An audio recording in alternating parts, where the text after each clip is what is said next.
웨스터민스터 소요리 문답 제89문 말씀은 어떻게 구원의 효력이 됩니까? 제89답 하나님의 영은 믿음을 통하여 구원에 이르도록 하시는데 말씀을 읽는 것과 특히 말씀을 선포하는 것을 통하여 죄인을 확신시키고 변화시키며 거룩과 평안 가운데 그들을 세워가심으로 이것들이 효과적인 수단이 되게 하십니다. 네, 여러분, 커뮤니케이션에는 정말 여러가지 방법들이 있습니다. 몸짓을 하고 행동을 하고 음악이나 미술과 같은 것들을 통해서 감정을 나타내기도 하고 또 선물을 주고받는 등 정말 다양한 방식으로 우리는 커뮤니케이션을 합니다. 그러나 가장 정확하고 분명하게 뜻을 전달하는 커뮤니케이션의 방법은 바로 언어이죠. 그와 같이 하나님께서 정말 여러 가지 방식으로 하나님의 뜻을 나타내시지만 무엇보다 자신의 말씀을 세상에 베풀어 주시고 또 성경 저자들을 통해서 그 말씀을 기록하게 하셨습니다. 그리고 그 말씀이 육신이 되어 이 땅에 오신 분이 또한 우리 예수님이시죠. 말씀이 육신이 되어 우리 가운데 오신 분께서 삼위 하나님 중에 제2 위격을 취하셨던 성자 예수님이라는 사실은 우리가 성경을 대할 때에 하나님을 대하듯 해야 한다라는 사실을 우리가 배울 수 있기도 합니다. 말씀이 그만큼 중요하다라는 것입니다. 이것을 다른 말로 표현하면은 우리가 말씀을 읽는다는 것은 하나님께 말씀을 듣는다는 것입니다. 그리고 우리가 말씀을 선포한다라는 것은 하나님을 선포하는 것입니다. 우리가 임의로 말씀을 읽고 선포하는 것이 아니라 하나님께서 우리에게 베풀어 주신 말씀을 그 신전의식, 하나님 앞에서의 자세를 가지고 말씀을 읽고 선포할 때에 하나님의 말씀 곧 그분의 뜻이 내 안에 새겨지고 선포되어진다라는 것을 의미한다는 거죠. 여러분, 바로 그때에 이 말씀이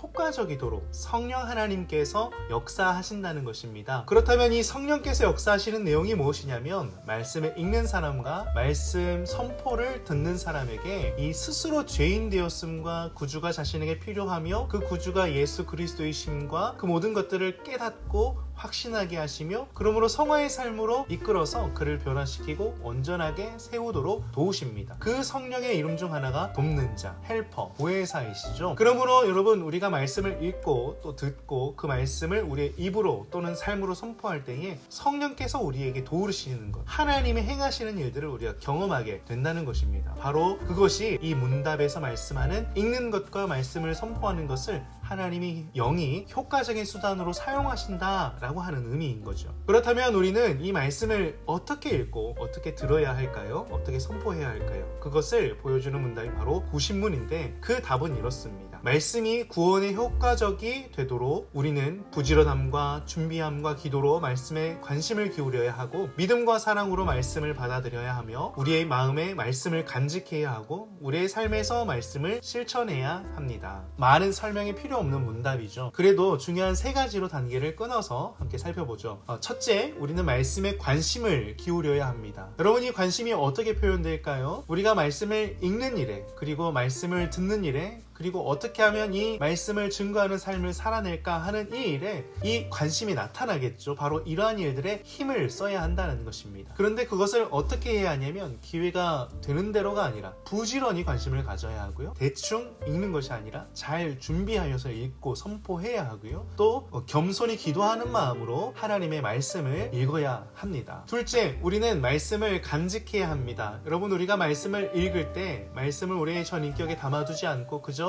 습관적으로 읽고 듣고 흘려보내버린다면 우리의 삶의 믿음의 역사가 나타나지 않겠죠. 바로 이 믿음이라는 것은 물론 말씀을 읽을 때 성령 하나님께서 역사하실 때 우리에게 믿음이 나타나는 것이지만요, 그것이 성령 하나님께서 하실 일이라면 우리가 해야 할 일은 이 말씀이 하나님의 말씀이라는 것을 깨닫게 하신 은혜를 주신 하나님 앞에서 부끄럽지 않게 우리가 노력해야 할 부분이기도 합니다. 그러므로 우리는 우리에게 허락하신 믿음과 사랑으로 이 말씀을 소중히 가장 귀한 것으로 간직해야 한다는 것입니다. 마지막으로 우리는 말씀을 실천하기 위해서 힘써야 합니다. 이것이 바로 가장 강력한 말씀의 선포입니다. 말씀은 그저 하나님의 정보가 아니라 우리를 살리신 하나님의 생명의 말씀입니다. 영의 양식이죠. 이 말씀은 우리를 살리셨고 살게 하시고 생명을 전달하도록 하십니다. 그러므로 우리는 하나님의 말씀에 담겨진 생명이 다른 많은 사람들에게 전달되도록 선포하기 위해서 힘써야 하는데 바로 그 선포의 가장 강력한 유력한 방법이 말씀을 실천하는 것, 말씀을 살아내는 것입니다. 여러분, 우리가 입으로든 삶으로든 말씀을 선포하지 않고 실천하지 않는다면 세상 사람들이 하나님의 말씀을 어떻게 듣고 어떻게 보겠습니까? 로마서 10장 14절에는요 이렇게 기록되어 있죠. 그런즉 그들이 믿지 아니하는 일을 어찌 부르리요? 듣지도 못한 일을 어찌 믿으리요? 전파하는 자가 없이 어찌 들으리요? 전파하는 자가 없으면, 삶을 살아내는 자가 없으면 하나님의 말씀이 들려지지 않고 볼 수 없다라는 것이죠. 사랑하는 여러분, 저와 여러분, 하나님의 이 말씀 날마다 부지런히 겸손히 기도하는 마음으로 읽어내시고 또 이 말씀 믿음과 사랑으로 받아 간직하며 입으로 삶으로 선포하시는 복된 우리가 되실 수 있기를 소망합니다. 그로 말미암아 우리의 삶이 하나님이 사용하시는 아름다운 복의 통로가 될 수 있기를 간절히 축복하면서 오늘도 이번 한 주도 다 같이